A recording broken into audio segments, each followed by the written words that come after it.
Majority of my Igbo brothers, they don't want to hear the word one Nigeria. But one Nigeria was created by Igbos. I will explain to you. Even before we gained our independence, our founding father, they see the differences between Nigerians. They see the difference in culture, different in religion, and they agree to practice regional system of government. A system of government that will give every region an autonomous power. But that was being opposed by Nnamdi Azikiwe. Before the eve of Nigeria independence, he went to London to complain to our colonial master that he wants one Nigeria, but the Westerner and the Northerner don't want that to be. Even though after our independence, Nigeria practiced regional system of government, we have in the north Sir Ahmadu Bello, in the west Awolowo, and in the east we have Nnamdi Azikiwe. But that system of government was being interrupted when Nigeria experienced a first military coup d'etat that was being carried out by an Easterner. Though Agui Iromsi and Igbo man stopped the military coup d'etat, everyone expects Agui Iromsi to maintain the system of government that was created by our founding father, regional system of government. What did Agui do? Agui Iromsi destroy and abolish regional system of government, create stratocracy, a system of government by the military, and make himself the head of state. Making himself the head of state, Nigeria technically become a federal system of government, whereby regional system of government were reduced to the barest minimum, and the federal system of government will oversee the nation. What Agui Ironsi did threw the nation into chaos, and that does not go down well with a lot of people.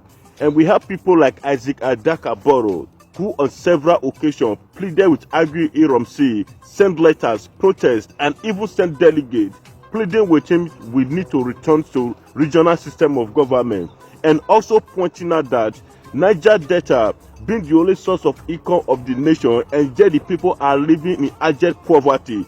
Regional system of government will help abolish the poverty in his region. But Agui Iromsi refused to listen to anyone because he wanted the power all to himself. One Nigeria was created. By who? By an Igbo man. Then Isaac Adaka-Boro went ahead and declared the Republic of Niger Delta, and he created his own militant. When Agui Iromsi saw that Isaac Adaka-Boro declared the Republic of Niger Delta, him, with the support of Ojukwu, moved to stop Isaac Adaka-Boro. They fought the Niger Delta militant for good 12 days. After the battle, the Isaac Adaka-Boro and his men, they lost the battle, and Agui Iromsi arrested Isaac Adaka-Boro, tried him for treason, and he was in prison awaiting his execution.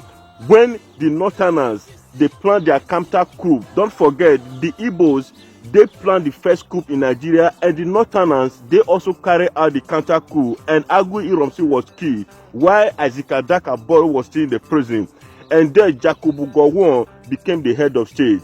After the counter coup, all the Igbos, they became victims everywhere. They started killing the Igbos, and that was what moved Ojukwu, who helped Agui Iromsi to stop Isaac Adaka-Boro from declaring Niger Delta Republic. Ojukwu, ironically himself, went ahead and declared the Republic of Biafra. Then Isaac Adaka-Boro was still in prison, and Nigeria was thrown into the second civil war. Then, when the Biafra led by Ojukwu and Nigeria led by Gowon went into the civil war, Isaac Adaka-Boro, who was still in prison, wrote letter to Jacobu Gowon telling him that Ojukwu cannot eat his cake and have it. Ojukwu and Agui Iromsi said one Nigeria, and one Nigeria it will be. They stopped him from declaring Niger Delta Republic, and they can never have the Biafra. He pleaded with Gowon to release him from prison because he had an unfinished business with Ojukwu. Then Jacobu Gowon, knowing that Isaac Adaka-Boro felt betrayed by the Igbos, he immediately released Isaac Adaka-Boro from prison and make him a major. Then Isaac Adaka-Boro used his power as a major to enlist all his fellow militants into the Nigeria army, and they fought alongside Nigeria army to defeat the Biafra. If you know the story about the civil war, Isaac Adaka-Boro and his men, they are the one that helped Nigeria army to win the Biafra.